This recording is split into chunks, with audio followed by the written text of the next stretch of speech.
Wow, Uganda yemu ku nsi ezisindika abaana okuba ekyeyomawanga g'Abawarabu abali okumpi mitwalo 7,15 mu 656 n'omusobyo.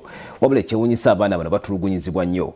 Cabinet oba olukiiko olufuzi wano mu ddama gw'eggwanga Uganda okusinza nate ku minisita w'ekikula ky'abantu Betty Amongi agamba nti batudde bagenda kulaba buti bagenda okusazaamu enteekateeka z'abaana ogenda e Saudi Arabia singa tewabeewo kikolebwa. Abawala abagenda emitala w'amangi bagamba nti embeera eri mu Uganda si nnungi nga baleka ebintu bingi okugenda eyo, so n'ekyo bateekeddwa kutereeza mbutereeza buli kimu kitambule bulungi.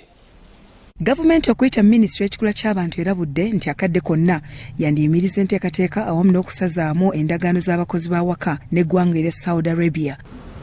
There are those who are saying let us ban only for house girls or housemaids. Then there are those who are saying let us halt for some time as we put in place measures to mitigate.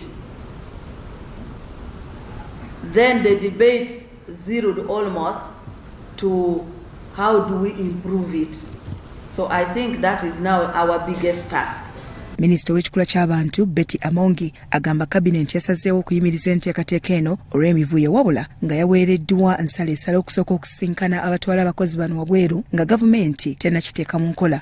Cabinet directed under the chair of His Excellency the President and Vice President that I should go back with a more comprehensive paper that articulates the measures we are taking to ensure that all the complaints that Ugandans working abroad.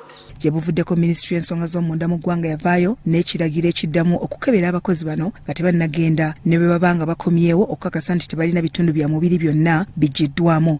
However, what we have not been doing was sharing the medical report.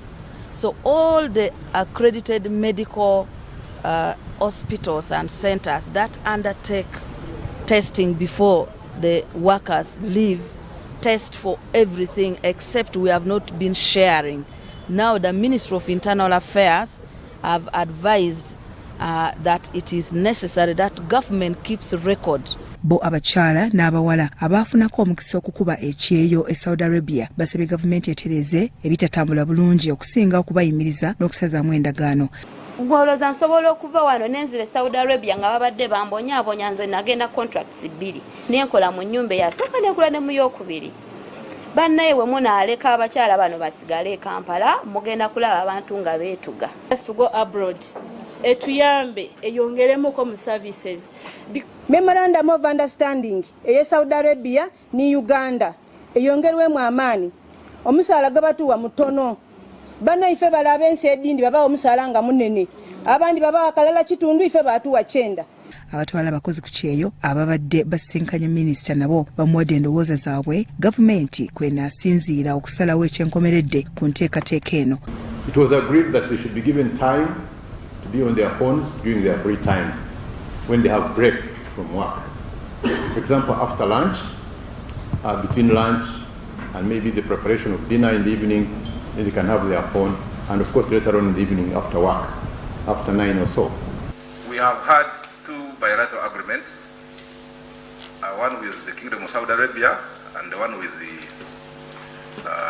the Jordan.